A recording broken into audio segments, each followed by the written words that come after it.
in a time that the world was changing, a tale was born, one of courage, of fellowship, of light against shadow.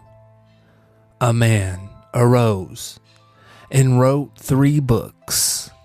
One went to the elves, one to the dwarves, and one to men.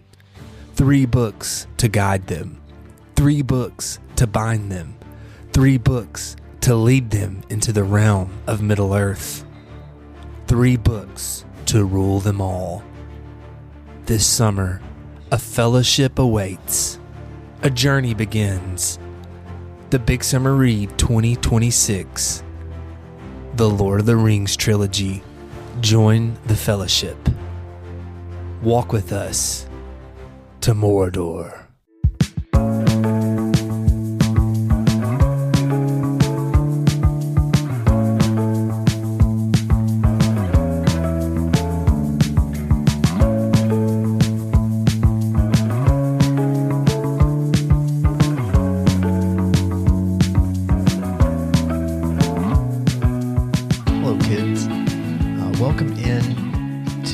Shawshank prison.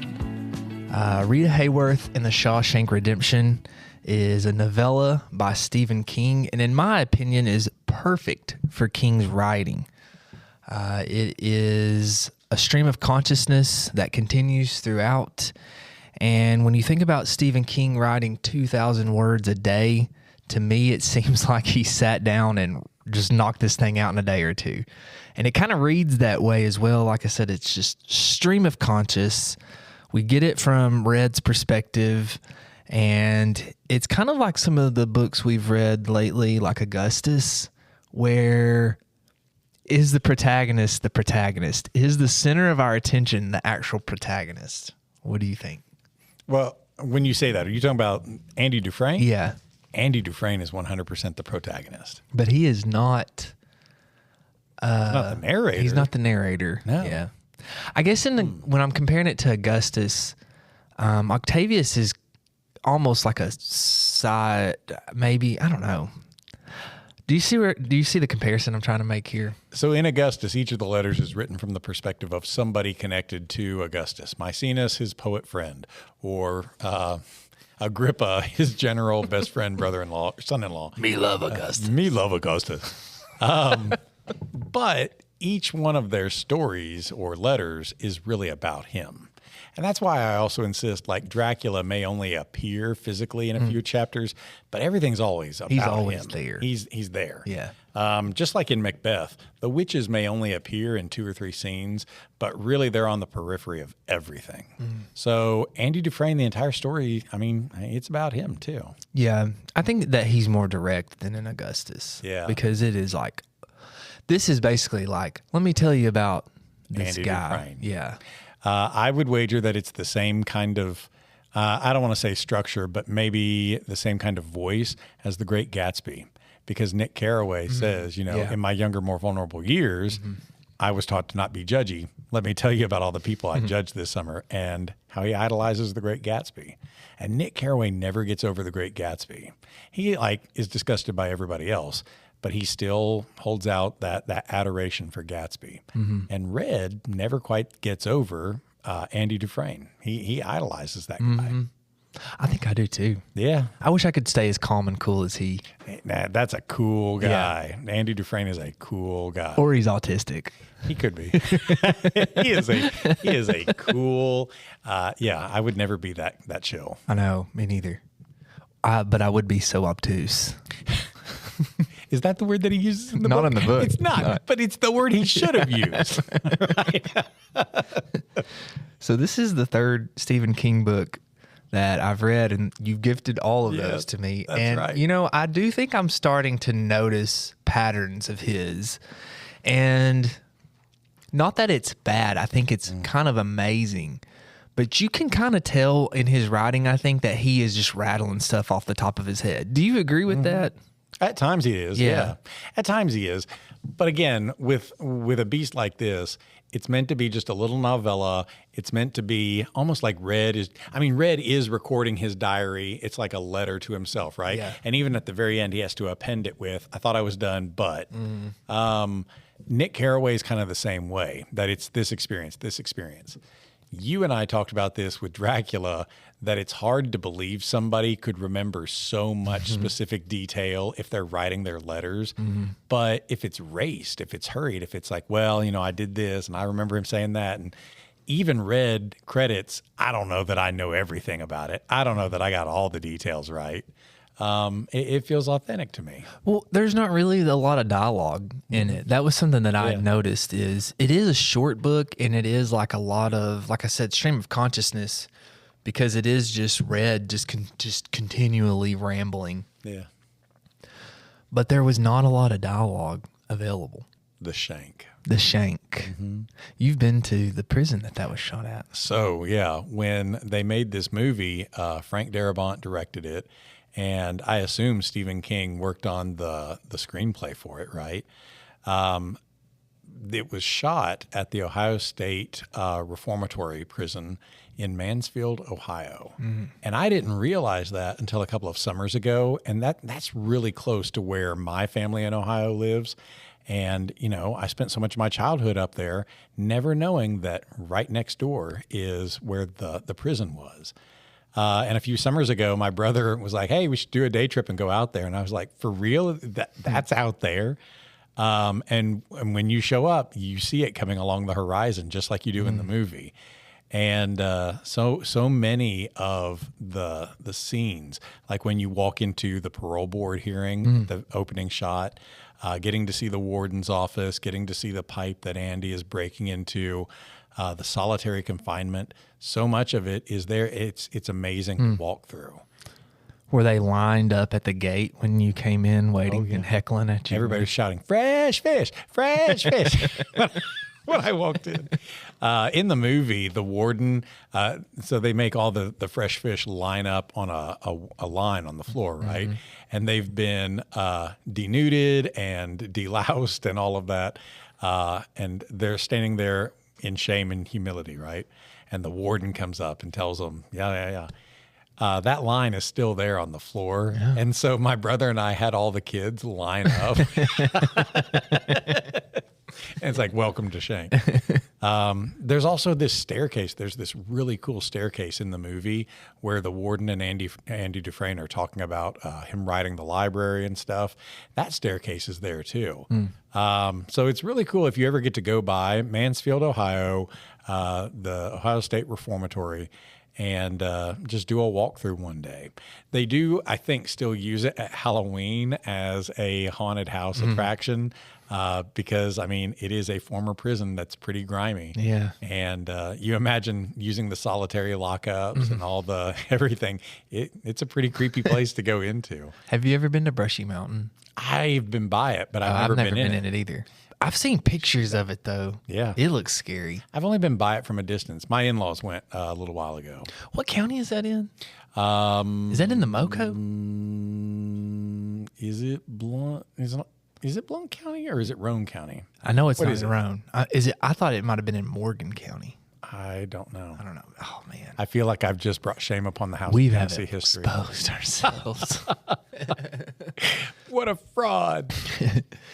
To me, I was thinking about kind of like some things that this book is about, and I felt like it was relentlessness and never giving up on yourself. Yeah. And Andy Dufresne never does that. Yeah. What do you think about that? I agree with that. This is high quality podcasting. No. I was just thinking, there's a book that's been on my horizon for a while now, and it's a chungus of a book, The Count of Monte Cristo. Oh, yeah. And I'm pretty sure that this is like Stephen King's one-shot swing at how could I write that? Because Salem's Lot is like his way of, tackling Dracula. Well, what about a classic like Count of Monte Cristo? And it is a great prison story, and it is a story of prison escape too. So what is fundamentally the story of the prison experience? If you're being isolated, if you're being traumatized by the systemic violence and nobody believing you, how do you continue in a world that says you're a murderer, you're a liar, and everything's gone deaf to you except the violence that they fed you to? How do you persist unless you hold on to hope, right? The eternal hope. And not to beat a dead horse, but that's Gatsby too. And that's what Nick Carraway says was his all-time classic feature, is his persistent hope, the belief that we can survive this. Andy Dufresne too, that what a great story of a character who will persist in spite of everything. And again, do it so cool, right? Oh, yeah. He never shows you his cards, got a poker face you wouldn't believe. Like, this guy never let you know he was in on it. Can you imagine drilling a hole for 4 decades? Right. And not tell anyone? Right. I feel like I would almost have to be like, hey, Bond, poster. Right. There's a surprise. How do you explain it to people who have never read the story or, shockingly, have never watched the movie? How do you explain it to them? Oh, well, a man's wife is cheating on him with the golf pro, and he catches him, and they end up killed. The gun was emptied on both of them, right? That's right. And whoever it was reloaded and shot more. Right. And there were tire tracks that went to Andy Dufresne's car. That's right. And it was pretty much like we don't really need to investigate this anymore. We got motive. We got you at the scene. So he gets arrested, and he claims he was innocent.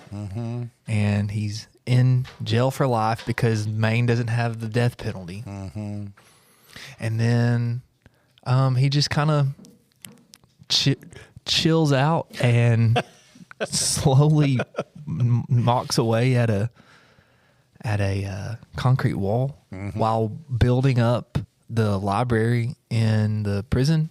And then a guy comes along and is like, hey, my cellmate actually talked about killing a golf pro, and this got framed for it. And then in the movie, the guy gets killed. That's right. But in the book, they move him to prisons. Yeah. So there were some big differences in it. Yeah. Yeah. Not like tons, but. Yeah. I think it's been a little while since I've watched the movie, but it is one that I've watched probably 7 or 8 times, I suppose. What's the whole Shawshank thing? Shawshank. What was that? It's like the Shawshank rule. Yeah. Where if you're channel surfing and it's on, you have to stop and watch it. I never even thought, oh, okay, well, I have to. You just feel compelled You just to. do it. Yeah, it's not that you have Shawshank's to. on. Yeah. It's a Shawshank rule. It's such a good movie. It's such a good story. Well, I guess it's like when you know it's going to be good, so you're flipping through and it's there, and so it's like I can just watch Shawshank and I'll have a good time. Yeah.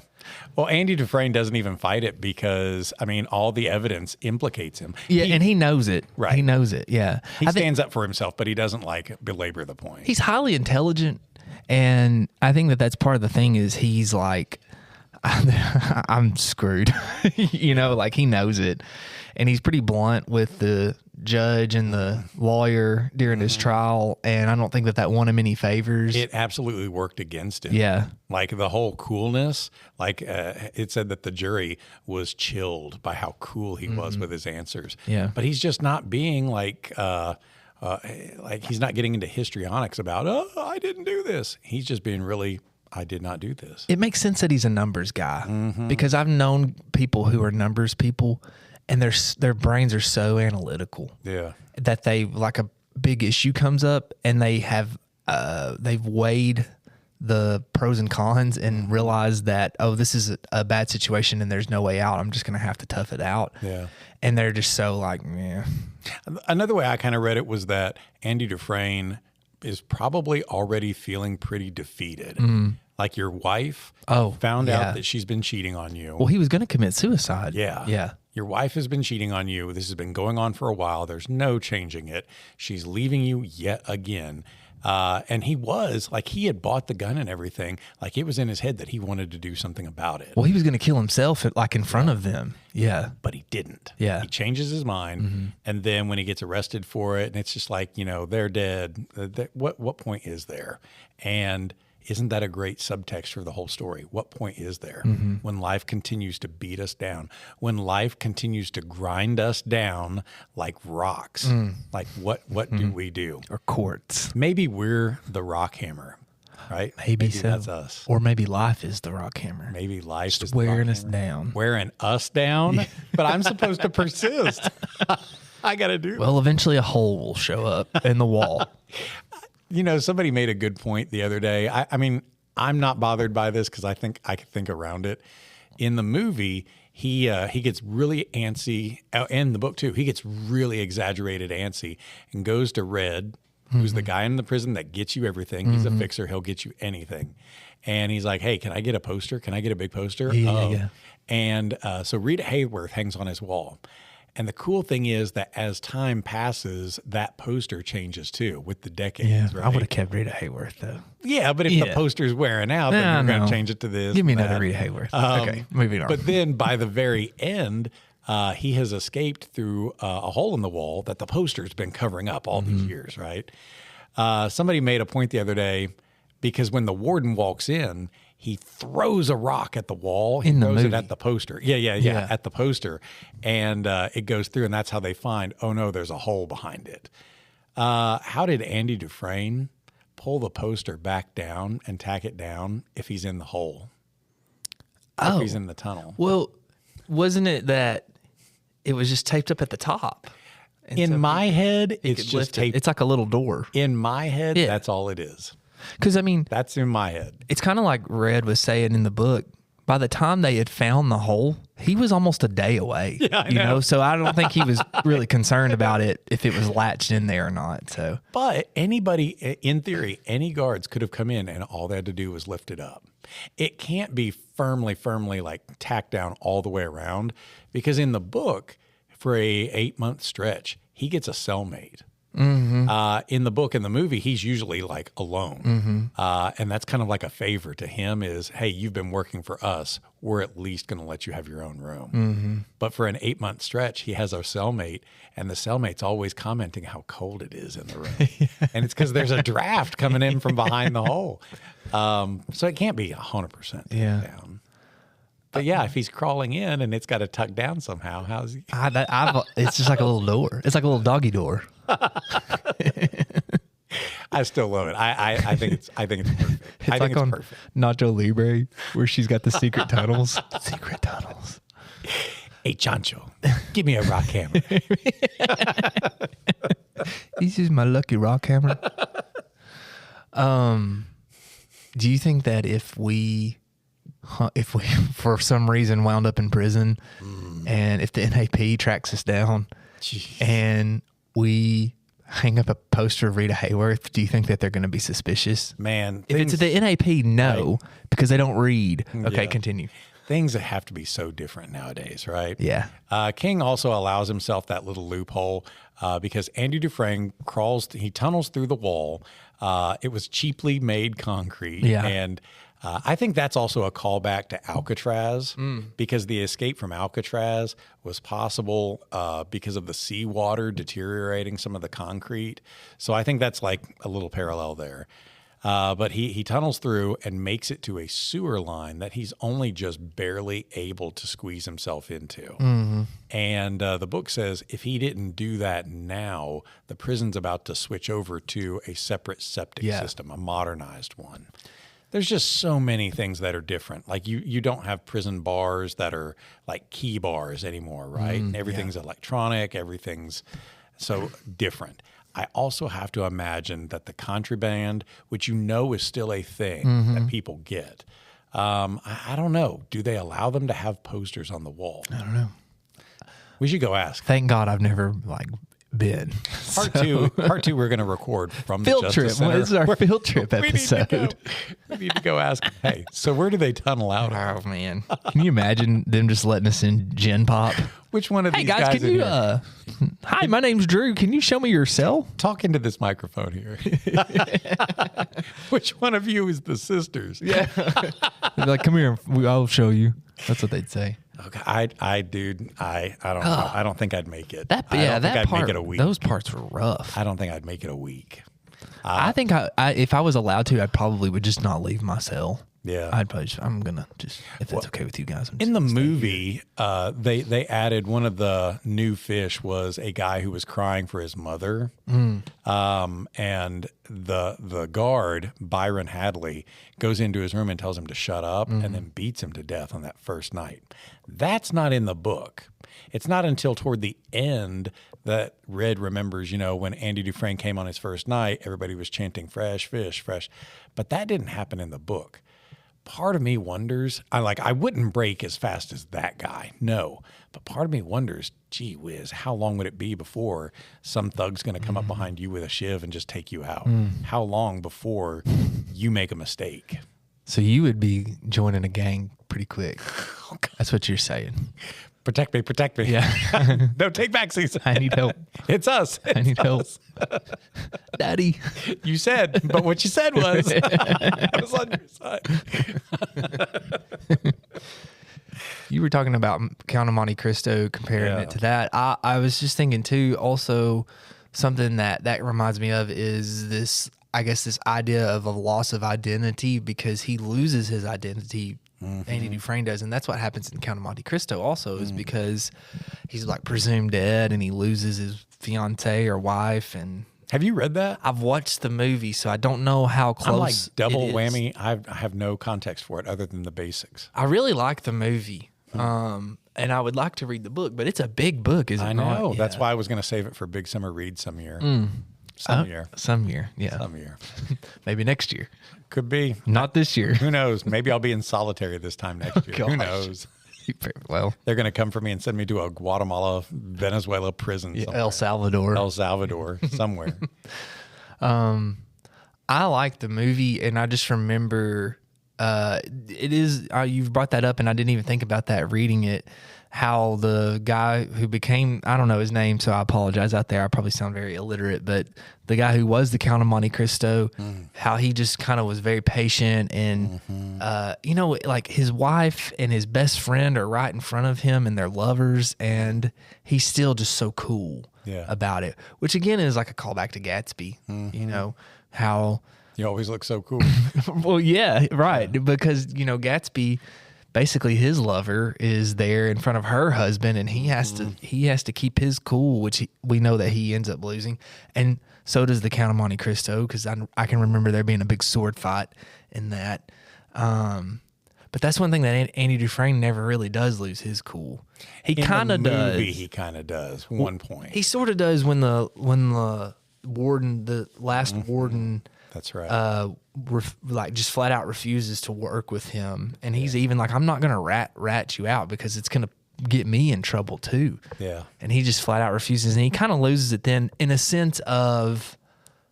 Red talks about how he started getting that stare where he was counting the years and was thinking like, "Oh man, I've been in here for 30 years now, and I'm never getting out." And so he talked about how he never really had that before. So I guess that stoicism that was in him had disappeared. And now it's been a while since I've seen the movie. Isn't there a part in the movie, I think you're referencing it right there, where they're worried he may try to take his own life, like he may try to end it. They put him in solitary for a while, and then it was I don't know, he may try to take his life. Isn't the warden though kind of in the movie, he's like playing that up? That's why we're putting him in solitary, because he's going to kill himself, but he's really not. But the warden's like, we got to watch Dufresne and keep him in here for a while. What about the character, though? There's one character in the movie that never really, I felt like, was in the book, and that's the little custodian guy who he went and got his job at the supermarket, and then he wrote his name on the rafter, and then he killed himself. So they briefly reference Just very briefly. They briefly reference him. He works in the library, and he brings them, he slips them stuff that Red is trying to get for him, like when he brings around library books. In the book, he's got a pigeon, but in the movie, he's got a raven. And they let him go, and then they found the pigeon dead in the yard. Yeah.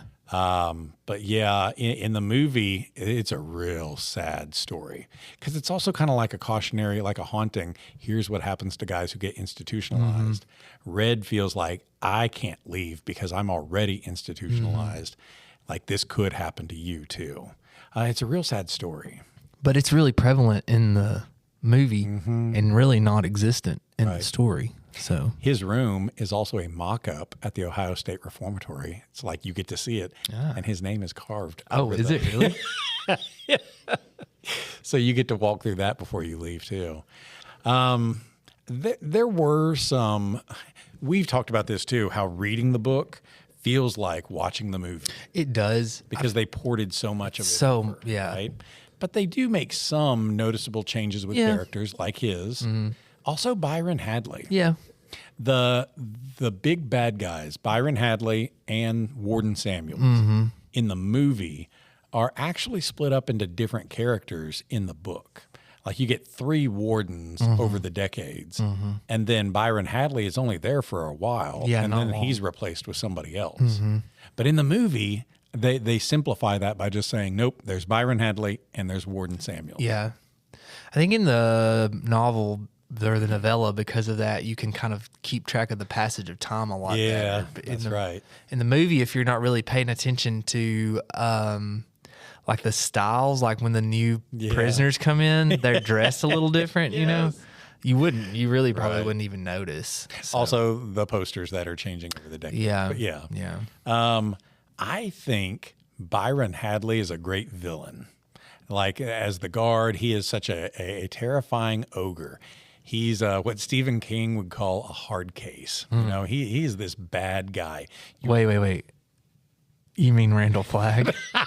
I did not say that. Yes, you did. But the hard case. He is a hard case. He's the warden dude. Byron Hadley is like, he's a threat. Like that guy will end you, you know? Warden Samuels, I think, is an even better villain in the movie. In the novella, by the last warden, he's just called Warden Samuel Norton. Oh, yeah, that's right. Yeah. But in the movie, they change it to Warden Samuels. And he is played expertly, I think. What's that guy's name? He's in other stuff. I had it written down. He even has the look, though, of a guy like that. Yes. Yeah. He, that actor was at the Cumberland County Playhouse a few years ago. What? Yes. What? He was at the Cumberland County Playhouse. Now, I say a few years ago. This is probably 10 years ago, and my memory's just shot. But still. But he was here at Crossville, Tennessee in a play. Yes. What? Yes. I got to look up his name now. I'm so bad. We'll add it to show notes. Man, how times have changed for him. Yeah. How the mighty have fallen. No. Because actors, you always got to be paying the bills. You got a family to feed. And probably it was just a fun thing for him to do. Maybe. Too. Well, does he live here? Ooh, that may be true too. You know, I never even thought about that. But this was like 10, maybe 12 years ago. I mean, I'm not knocking the Playhouse. I mean, I think it's a good thing that we have it, but yeah. The only things that I ever see playing there are like Lion King Jr. and Little Mermaid Jr. and what's the Mist on the Mountain or whatever that's called. And they have something that they're playing right now that I was going to bring up to you that we need to go watch. Is it Equus? It's actually not. I don't think they can be that avant-garde. But I was even like, hey, what if he brought Mary Beth and I brought April and we went to go watch a play? Yeah, that could be cool fun. sometime. Yeah. I don't know. It sounded like it was a murder mystery, something like that. Oh yeah, they have a murder. It seems like they have a murder mystery there like once a year. But it sounded like it was a good one. Oh. It made me think, Drew might like that. Is it Perry Mason? But yeah, this actor, Warden Samuels, I mean, he is a capable villain. That's something that I teach in class. Like you see in so many of these stories, okay, here's the big bad guy. But in really well-written stories, like you got to have the possibility that the bad guy's going to win, right? That oftentimes the bad guy does win. So it's entirely plausible that you're a victim, Andy Dufresne, of this system that is going to keep you in prison. We don't care if we got the right guy or not. Justice was served upon somebody, and the civilized world can go on. We are going to keep exploiting you for whatever, whether it's tax purposes, whatever. And Warden Samuels is, hiding behind the face of fundamentalist, Christian, Baptist, whatever. Yeah, that's what I was going to say. He's a good villain because it's a tough mirror to look at. Yeah. Because how many of those people do we know, especially right now? It's not that every apple is rotten, but man, those rotten apples, like they're endangering the rest of us. Yeah. They are rottening the rest of, that sounds so dumb. They are corrupting the rest of us. Yes. And those are the ones that always get the attention. Wardens. But also, though, that's what I'm saying, though. We know those guys. Yeah, he keeps getting put back into office. And it's like, oh, I know this guy. Yeah. He does. You're right. Getting put back into office. Yeah, you're right. So it's just that I think that's why he's so detestable is because you almost feel that sense of helplessness because he's the warden. Like, what are you going to do, Andy Dufresne? Nothing. Yeah. You can do nothing. But then he's going to put it on this veneer of his Baptist pen. He's always putting his Baptist pen on. Yes. And he's citing Bible verses and things like that, you know. So the people who don't know how he's operating behind the curtain. Right. That's the Wizard of Oz. I mean, he's carrying a Bible. He's got to be a good Christian, right? Exactly. Yeah. Oh, he's reading the Bible on YouTube video. Is that? Yep. Warden Samuels did not have YouTube. I'm sorry. Right. I misspoke. But he's got the Bible. He's got the Bible pen. He knows his Bible verses. He makes sure that every prisoner gets a Bible. So he's got to be. I think that's a great idea, right? He's doing the Lord's work. He is about law and order. Mm-hmm. He is the warden of justice. Mm-hmm. And Andy Dufresne can't do anything because Andy Dufresne has to see the real warden. Yeah. And like I said, you're hopeless because who are you going to tell?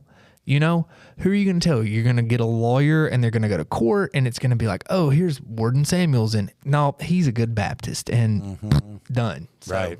Yeah. So there's the bigger lesson that so often the world just pays attention to what it wants to see on the surface instead of the truth that you just know it. You just know, okay, he's a bad guy. Mm-hmm. Well, then think about some of the endings that happen for these characters too. Andy Dufresne in the movie gets a similar outcome to the movie or to the book Andy Dufresne, right? Mm-hmm. He changes his name and gets to go away to what was that? Shoot. Because I said it over and over and over. It's such a big name. And Red memorized it. Yeah. Red gets a similar kind of ending too. Byron Hadley gets a different ending in the book. Because in the book, he retires and he moves away before any of the fallout happens. And then Warden Norton in the book gets undone. He gets shamed and he has to move away. And Red says he probably spends the rest of his life thinking, how did he do it? How did he do it? But he killed himself in the movie. In the movie, Byron Hadley gets arrested and cries like a baby when they take him away. And Warden Samuels hears the cops coming and takes his own life in his office. Which one's better? The book ending for the bad guys or the movie ending for the bad guys? Oh gosh. Is it better? I hate to say someone killing themselves is a better ending, but you feel more justice there. Did they change that in the screenplay in the movie because it would be a more fulfilling ending for audiences? I think that, on the screen, it'd be tough to display on the screen him living out his days in a rocking chair, still trying to figure out Andy Dufresne. Where's he at?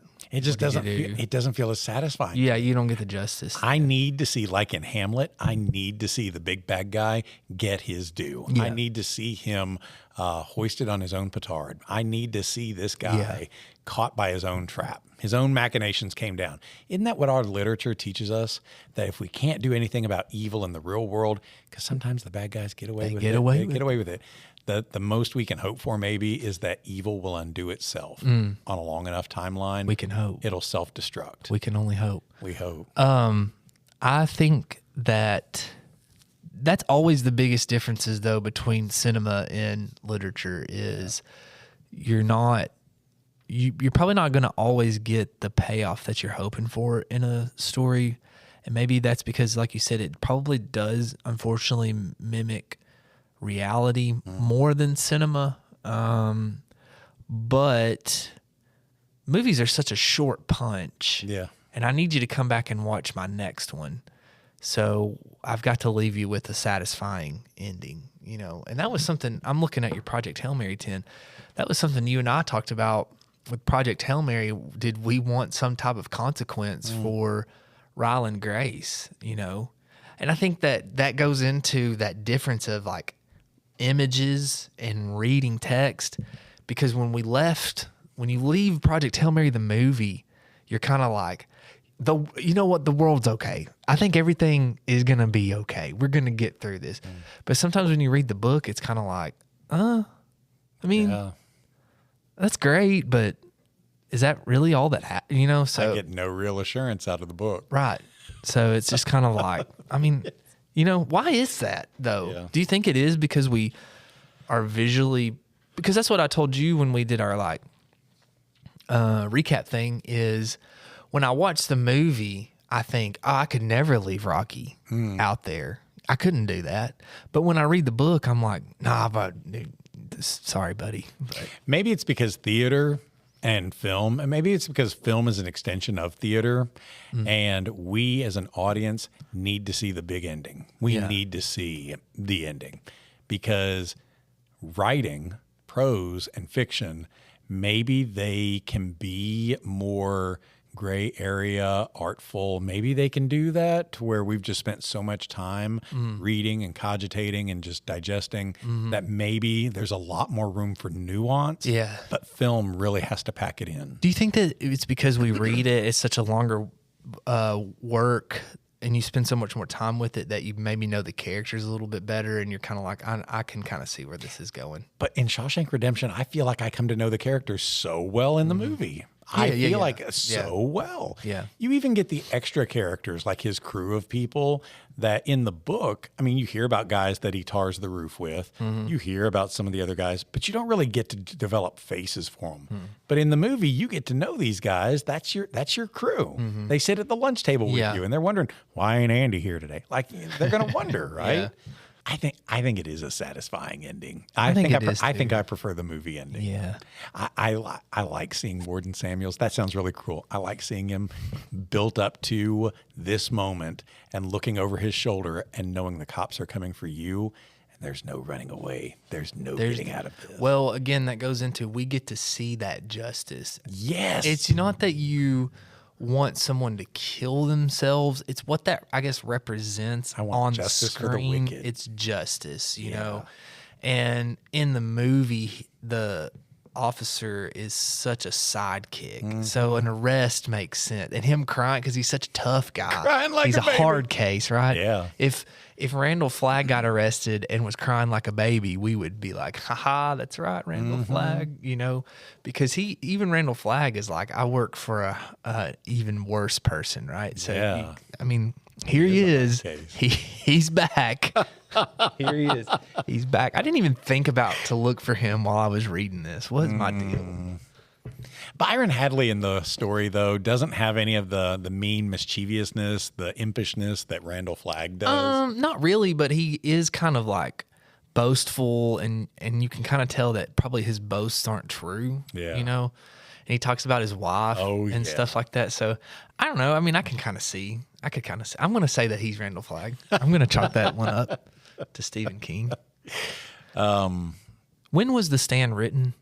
The Stand was originally written in the 70s. Okay, because this is 82. Yeah. So he had Randall Flagg on his radar. Yeah. So that's him. And The Gunslinger was earlier than that, right? And that is Randall Flagg.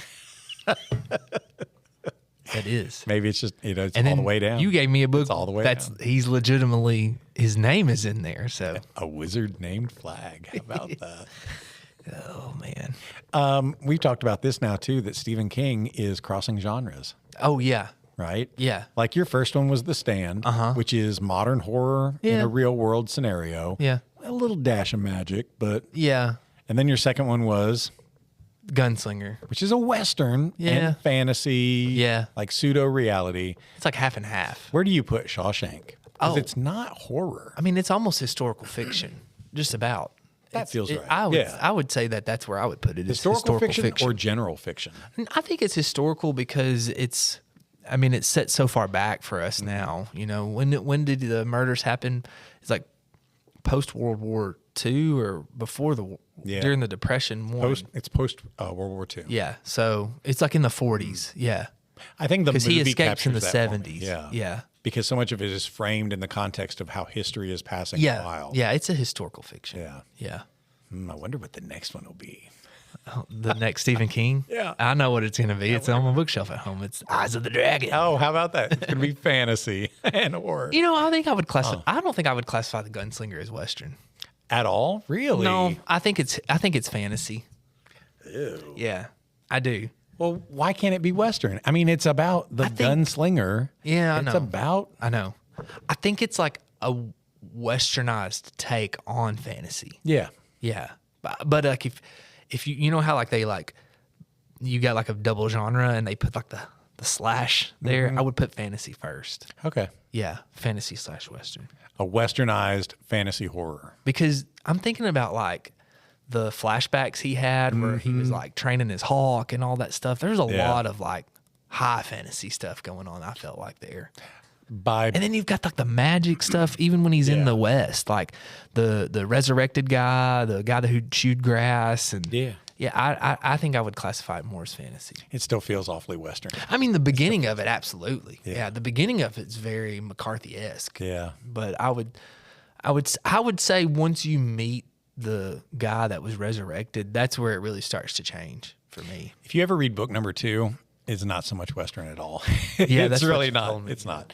And book number 3 is one of my favorites. Not so much Western at all. But book number 4, it totally falls back into Western. That's a lot of books. There's 7 of them. Whew.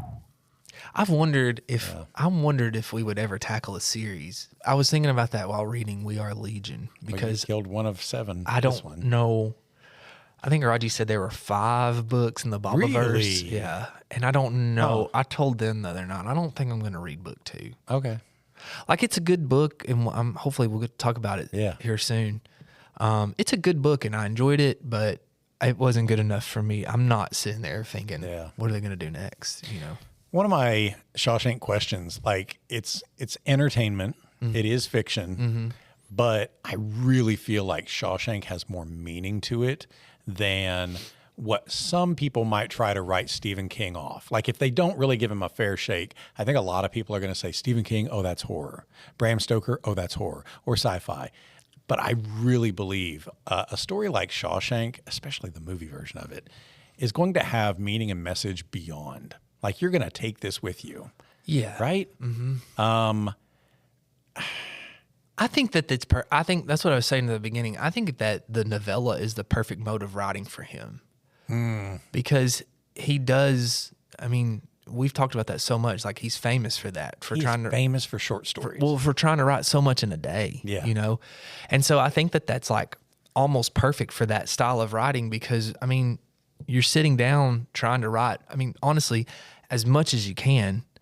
And if you're doing that daily, then you will get as good as Stephen King. You know? I mean, that's just, it's like, we've been talking about baseball a lot lately. Yeah. And you asked me, why do they play so many games? That's why you play so many games in baseball. Because if I don't play every day, I'm going to make common mistakes. Wow. And it's the same thing with Stephen King. Like, if I write 2,000 words every day, of course, at some point, you are going to become a master at that, you know? So I think that for me, that's why the short fiction for him is a better mode of writing. But he's so famous for writing that's like his thing, right? Big fat books. Big books, yeah. But he also has so many collections of short stories too. Yeah. So my question with like Shawshank, aside from The Stand, Gunslinger and all that, Shawshank, 1 to 5, how much merit does it have as a story? Not entertainment. As a story. I hate to say the word literary. I don't want to say that word. Why not? Just because I don't want to feel or aim for pretentiousness. No, I would pick it over Of Mice and Men. Really? I don't like Of Mice and Men, so yeah. Oh. I don't like it. And they're similar like length books. That's why it was like the first thing that I Is it just because you've taught it a lot and it's kind of worn out from it? No, I mean, I didn't teach it that much. Not like Romeo and Juliet. But I don't know. I just never really connected with that book. Okay. So 1 to 5. How much merit do you think gosh. Shawshank I would have? be between. I know that we don't do decimal points, but I would be somewhere between 3 and 4. And we're not even talking about love, like Yeah. your Goodreads. I'm just thinking of like if I'm having to evaluate what's got merit and what doesn't. There are some deeper concepts to it, like we were talking about. I think, we always talk about what makes something literary, and I think that to me is what I have deduced it down to. The more we talk it out, is there some complexity to it, and what do you mean by complexity? Because that's like the next question. And for me, complexity is there self-evaluation? Mm-hmm. Is there self-questioning? Is there complexity in the characters, as in, are they changing? Are they nuanced? Like, is it more than just, and all of that to me is there. The messaging is a deeper message, because like I said, we could say, well, it's about loss of identity, or we could say it's about never giving up hope, or you could really dive into it. However, because that's something I want to talk about too, because it is such a stream of consciousness book, there are times that I got bored reading it, just because it was just like, you just kind of felt like it would be like if Red was in the room, you kind of elbow him like, hey, get back on track here. Does that make sense? I didn't feel that way. I didn't feel that way at all. Well, that's what I was saying though, to you in the hall is, I wonder if it's because the movie is so familiar to us, if maybe that affected me some too. Don't you think that Prophet Song felt stream of consciousness with those long chapter breaks and then next chapter break and then next?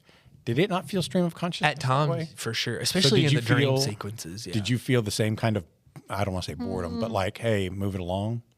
Not really, no. I didn't feel that way in Prophet Song either.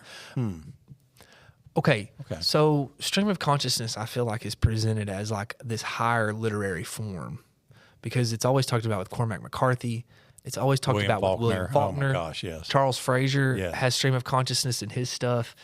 I mean, what do you think about stream? Do you think that it is like this higher literary form, or do you think that Virginia Woolf is another one? Her short stuff has got a ton of stream of consciousness in it. I don't know. I mean, at what point is it literary stream of consciousness, and at what point of it is you're just writing off the top of your head? Isn't that one of those cases where it's like you just know it when you see it? It when you see it. Who was I listening to the other day? I think I was listening to Harold Bloom in an interview. Harold Lauder? Harold Bloom. Oh, sorry. the critic. And Harold Bloom was talking about a popular novel series, and he said, it's just bad writing. It's just bad writing. And I feel weird saying that about things, even though I know I've read books before that I'm like, yawn fest, that bores me. Or this guy's being pretentious, quit it. Yeah. I feel like there are times when it just is bad writing, but also when he says it about a popular series that I know has sold tons and tons, made mega millions off of, how can you say that that's bad writing if commercially it was a tremendous success? It may be bad writing, quote unquote, in that it didn't really speak to anything artful. Like it wasn't told in an artful way, or maybe that you, from your point of view, didn't get some artful human message. I don't know. Well, you're just upset because I read that too. It was about your favorite book series, 50 Shades of Grey. That's exactly what it was about. You outed me right here. Or the Left Behind series, which I have read. I just want to say that. Right. I have read that series. My aunt literally hit me up with that again the other night, because I remember her having that book series at every book as it came out, right? Yeah. And I love her to death. Her eyesight's kind of failing, and so these are the books that she still has because they're big print and that she reads. But she's kind of leaning a little bit toward the audiobook because, and the eyesight. But she insists on going back through the Left Behind series. It's a good time to do it. I'm back on Left Behind. It's a good time to do it. Yes. I think that's the beautiful thing about all of this is it is subjective. Yeah. I've shared books with you that you've loved. You've shared books with me that I've loved. But I've also shared a few stinkers with you, and you've shared... Like what? I don't know. I feel like there's been a few where you've kind of been like, meh. I mean, there's some that I don't necessarily love. Well, that's what I'm saying. Like, I mean, we've shared books with each other that we've been like, oh, wow, like Prophet Song. Yeah. Oh, man, this is like immediately in the top 10 of my books, right? Or it impacted me immediately.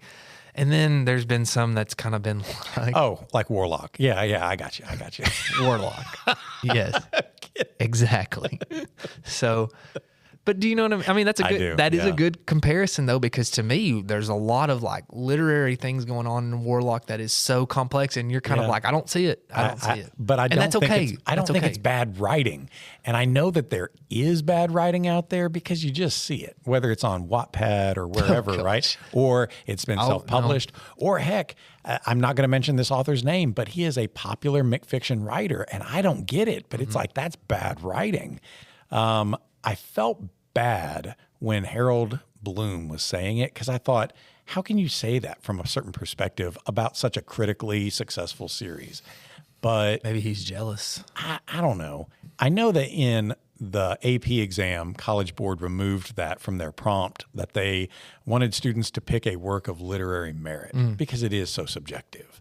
But there's times, there's so many times when the kids are coming to me and they're like, hey, can I write about whatever? And it's like, dude, what are you doing? Why are you hamstringing yourself? Why are you making it more difficult? The AP exam is evaluating you as a critical thinker and writer. Mm-hmm. So we want to see what you can do with your insight and your word craft and all of that. It's not about the book you pick. But why are you making it more difficult for yourself by selecting something like, I don't know, the Brony's Guide to My Little Pony? Like, why do that? Yeah. You know? I say all of this because I do feel like Shawshank Redemption is a story with merit to it. I think so, yeah. It's about the endurance of the human spirit. Mm-hmm. It talks about injustice and justice. Mm-hmm. It is a story about love, and there's love on different wavelengths. And this is like a Nick Carraway, Jay Gatsby kind of brotherly love that I've developed an inspiration by this guy that I thought mattered nothing to me in my life. It's a story about not knowing how important people are going to be to you when you first meet them, and then they wind up being the person that sets you free. Well, right? Also, too, with the Andy Dufresne and Gatsby and Nick Carraway and Red, it's also like you're probably not going to like this guy, but I admire this guy type of thing. And if Red's narrative wears you out a little bit and you're like, come on, elbow, move it along, maybe that's also a nod to Red's voice as a character, that he, as a character, is like that. Whereas the narrator for Prophet Song is not like that. No, Red is 100% like that. So it's a character detail that we can examine through language and storytelling. Oh, yeah, for sure. I just feel like Shawshank Redemption is a meritable story. I think so. That I could use in an AP classroom. Why not? I mean, why not? Why not? Why not? You better do it quick, right? Before they give you your scripted curriculum. Too, and whatever. I was going to ask you, do you think that this is the most famous Stephen King book that maybe people don't realize is a Stephen King book? Right. I think so. Because that's come up before where people are like, oh, yeah, I wish you'd written something like that, Shawshank Redemption. And he is, I did write that. No, you didn't. I was trying to think of what's another one. Maybe, I don't know. I was going to say maybe something like Dolores Claiborne, but I think people What about The Green Mile?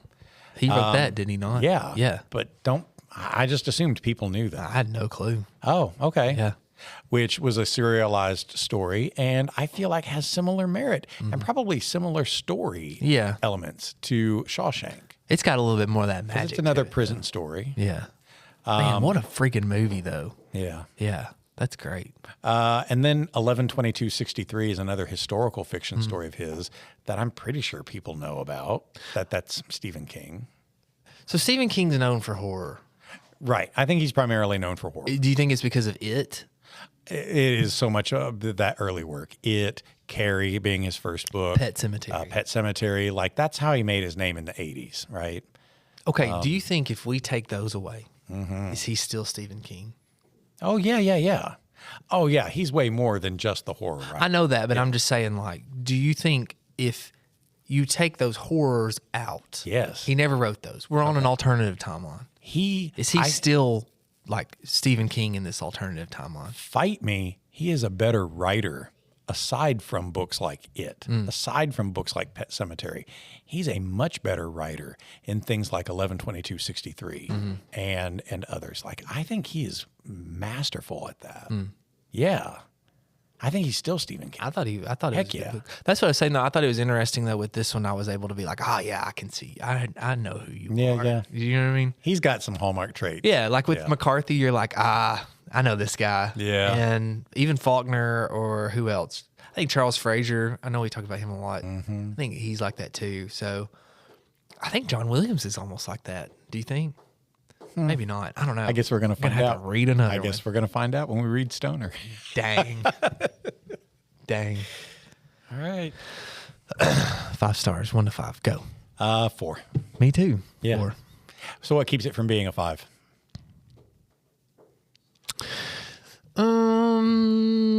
Just that gut feeling, I think. Yeah. I don't know. I feel like we're getting closer. You were just talking about like defining literary merit. Yeah. I feel like that you and I are getting closer for us to have like actual parameters to it, just because we talk about that so much. But there still is just that gut feeling in your belly, and you're like, this isn't a 5. It's a 4. What about the movie Shawshank? Oh, the movie is a 5 star. That's a 5, though, Yeah. right? So is it because they've taken some of these aspects and, I don't know, deepened some of the moments and scenes, moved some of the errata out, and then actually like enhanced the story? I don't want to get pretentious, but we just did a content analysis over Trump's first 100 Instagram posts for his first term and his second term. And so, I know I was complaining about that literature review to you, but that's something that I learned was a lot of, Facebook and Twitter has always been like the go-to for politicians and political journalists and stuff like that. But they're starting to shift over to Instagram because it's a younger demographic. But also there's a lot of research that's showing that if you have an image or a video with your post, that the human brain is retaining that information more, and that they're like more emotionally connected to those things. And, there's a lot, I know that you talk about you sharing stuff on your Facebook, there's a lot of research that's being done right now because these news websites are posting links onto Facebook because they want traffic to go to their page, not a Facebook page, but to their actual website. And if there's a link in it, people are ignoring it. They'll read the quick blurb and move on. Yep. If there's a picture and a video, they'll sit there and read the whole thing. So, again, that's translating over to Instagram and all this stuff. Blah, blah, blah, blah, blah. That's boring. But here's where I think that comes into is, like we were talking about with Project Hail Mary. I have a large imagination, so it's not hard in my imagination to read and get in there, especially if it's a good book, right? But when I sit and I see Rocky and I see the friendship, I'm in it. When I see Andy Dufresne when I'm immersed in that, and I'm not saying that can't happen in a book. I'm not discounting that at all. I do think that there are differences though in visually seeing it, you know? And I think that that's why a lot of people, unfortunately, will watch a movie. I think that for us, I just read an article last night that was saying if you want your teenagers to be smart, they need to be reading up to 12 hours a week because they were talking about how, and it was saying, Crockett, like not just anything, don't give them, they were saying they were recommending modern literature classics. Yeah. Those, whatever that is, that's what they were recommending because they were saying they need to be able to identify complexity in characters, complexity in situations. And you're not going to find that in your Hunger Games. I'm sorry. Right. Okay.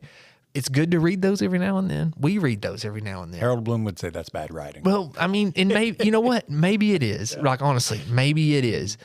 But there's benefits in reading that you get with your brain that we need that as a society. Yeah. But the emotional impact is going to come from the movie. Yeah. And so I think that that's why when you say, well, Shawshank's a 4 book, but it's a 5 movie, well, there's why. Yeah. What do you think about that rant? I think you're right. I think when they take scenes like Andy Dufresne enhancing the library, I think that's a great angle in the story. But in the movie, when you get to see Andy is aging because now he wears glasses, and then you get to see the unboxing of the records, and he's actually being a little familiar with the guards. So it's like you're not just a nobody. Like they can actually rib with you right there. And then when he puts on the music and locks the door and the operatic singer, like somehow that music speaks to a chord in the human heart because everybody in the yard is looking up at this music. It is the most beautiful piece of music for that one moment. That does not happen at all in the book. But the film takes something like that, enhances it a little bit, and gives you this so that it's visual, it's emotional, it's musical, and you get this moment of human beauty and inspiration. Yeah. Boom. Boom. I think it's great. What about your psycho score? This story for me is probably like a 14, 15. I'm at like a 15. Yeah. How much at McKay's? Oh, I don't know. Too much. This one was too much. We might find out. This one was too much. I know you I bought got that our one at copies of McKay's. McKay's. I saw the sticker. I think it was like $6 and change at McKay's, right? Well, that's because it's Stephen King. I guess so. And that was at Nashville McKay's. I would pay $6 for it. Well, I did pay $6. Yeah, I would pay $6. I would willingly do that. Yeah, I would pay Now, $6. if I were trying to get a classroom set of them, I don't want to pay $6 for each one of them. I want something more wholesale. Yeah. Okay. You said you were going to say thank you as Morgan Freeman. Oh, yeah, but it's so bad, right? And I can't do... Why not? He's so chill. He's so chill. He's freaking Nuke LaLoosh in Bull Durham. Oh, yeah. And you know, Andy Breathe Dufresne... through your eyes. Andy Dufresne Dufresne, through my eyes. in the story, he's supposed to be a short guy with glasses. Oh, yeah. And Red is supposed to be a white guy with red hair. Have you ever seen pictures of Dietrich Bonhoeffer? No. That was my Andy Dufresne in the book. I'll have to show you a picture of him. Okay. Okay, Well, I'll try to do Andy Dufresne. And you do Morgan Freeman Red. Okay. Go. Okay. Well, it's like I always told Andy. You either get busy living or you get busy dying. So here we are at the end of the show, and I'm going to be wandering a field, looking through a hayfield for a rock, shinier than glass, doesn't belong here. And I'm just going to say, I hope I find a way out and that I find you again, Frankfurt, because I say thank you. Does that not look like him? That looks like Andy Dufresne. That looks like Andy That looks like Dufresne. him. So he'd say, this is not going to be good.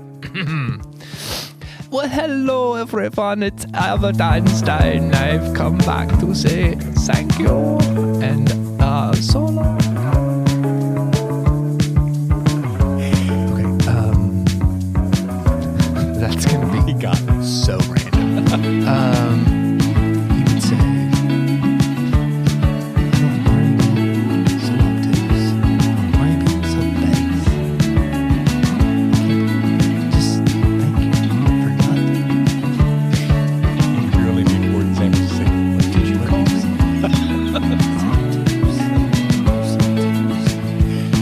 Frankfurt would never be obtuse with us. Frankfurt. No. We are Germany's 15th most popular podcast. I would really love for the people in Frankfurt to tell us how to say obtuse in German. They do say it like this, obtuse.